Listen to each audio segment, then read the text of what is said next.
বন্ধুরা আশা করি সবাই ভালো আছেন। তো বন্ধুরা এখন কথা বলবো যে বিষয়টা নিয়ে, তো সেটা হলো ধূমকেতু সিনেমার ডে 6 বক্স অফিস কালেকশন নিয়ে আলোচনা করব। তো দেবদার ধূমকেতু সিনেমাটা কিন্তু ডে 6-এ আবার কিন্তু একটা গ্রোথ দেখেছে। ডে 5-এর থেকে কিন্তু ডে 6-এর কালেকশন বেশি হয়েছে। তো কত কী কালেকশন হয়েছে সেই বিষয় নিয়ে পুরো আলোচনা করব। তো আশা করব ভিডিওটা খুবই ইন্টারেস্টিং হবে, ভিডিওটাকে আপনারা শেষ পর্যন্ত দেখতে থাকবেন। এবং যদি আপনারা আমার চ্যানেলে নতুন হয়ে থাকেন অবশ্যই আপনারা আমার চ্যানেলটা সাবস্ক্রাইব করে নিয়ে পাশে বেল আইকনটা অবশ্যই প্রেস করে দেবেন। আর যদি আপনাদের আমার এই ভিডিওটি ভালো লেগে থাকে অবশ্যই একটা লাইক কমেন্ট শেয়ার করে দেবেন। তো ধূমকেতু সিনেমার প্রথম 6 দিনের যদি বক্স অফিস কালেকশন নিয়ে কথা বলি, যে কালেকশনটা ধূমকেতু সিনেমা করেছে সেটা বাংলা সিনেমার ক্ষেত্রে একটা অবিশ্বাস্য কালেকশন। মানে ভাবা যায় না যে একটা বাংলা ছবি এই লেভেলের কালেকশন করতে পারে কোনোদিন। তো সেরকম লেভেলের কালেকশন কিন্তু ধূমকেতু সিনেমাটা করে দেখিয়েছে। তো কালেকশনটা নিয়ে কথা বলি তার আগে দেখে নিই হাউসফুল শোয়ের সঙ্গে কোনটা কেমন কী ছিল।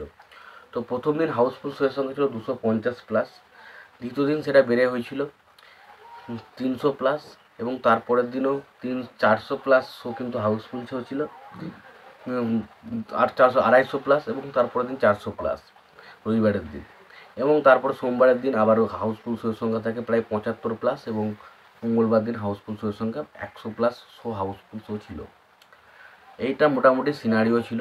এবার যদি বক্স অফিসের দিকে আলোচনা করি, প্রথম দিন কালেকশন হয়েছিল 2,12,00,000 টাকা, দ্বিতীয় দিন কালেকশন হয়েছিল 3,02,00,000 টাকা, তৃতীয় দিন কালেকশন যেটা হয়েছিল সেটা হচ্ছে 1,88,00,000 টাকা, এবং চতুর্থ দিন কালেকশন হয়েছিল 3,02,00,000 টাকা। টোটাল 4 দিনের শেষে যেটা কালেকশন দাঁড়িয়েছিল সেটা হচ্ছে 10,16,00,000 টাকা। 10,16,00,000 টাকা ছবিটা 4 দিনের শেষে কালেকশন দাঁড়িয়েছিল। এবং পঞ্চম দিন এবং ষষ্ঠম দিনের কালেকশনটা অ্যাকচুয়ালি প্রডিউসার ফিগার কোনো আসেনি, তো আমাদের আইডিয়া থেকে মোটামুটি বলতে পারি। তো পঞ্চম দিন কালেকশন হচ্ছে 80 থেকে 90 লক্ষ টাকা, এবং ষষ্ঠ দিন কালেকশন হচ্ছে প্রায় 95 থেকে 1 কোটি টাকার মতো। মোটামুটি ধরে রাখতে পারেন 1,80,00,000 থেকে 1,90,00,000 টাকা বাকি দুদিনের কালেকশন হয়েছে। এবার সেই দুটো কালেকশন যদি যোগ করি মিনিমাম দাঁড়ায় 11 থেকে 12 কোটি টাকা। মিনিমাম ছবিটা মানে 6 দিনের শেষে 12 কোটি প্লাস কিন্তু কালেকশন হয়েছে, এটা মোটামুটি মনে হচ্ছে। এবার এই 12 কোটি কালেকশন একটা বাংলা ছবি এখনও 6 দিন হয়েছে শুরু করেছে, এটা রেকর্ড ব্রেকিং কালেকশন। তো সত্যি কথা বলছি এরকম কালেকশন বাংলা ছবিতে তো অন্তত আমি আর দেখিনি।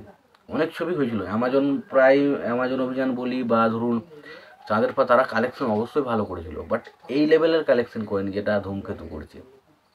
তো ধূমকেতু একটা আলাদাই রেকর্ড কিন্তু তৈরি করছে। তো দেখা যাক এই ছবি কালেকশনটা কতদিন পর্যন্ত চলে, এবং সেটা আরও যে সমস্ত বড় বড় ছবির রেকর্ডগুলো রয়েছে অ্যামাজন অভিযান বা চাঁদের পাশ, সেই সমস্ত ছবির রেকর্ডকে কি ব্রেক করতে পারে সেটা দেখার মতো বিষয় হবে।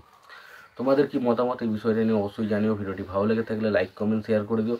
চ্যানেলটা নতুন হয়ে থাকলে অবশ্যই তোমরা চ্যানেলটা সাবস্ক্রাইব করে নিও, পাশে বেল আইকনটা অবশ্যই প্রেস করে দিও। ভালো থেকো, সুস্থ হয়ে দেখাচ্ছি পরের ভিডিওতে।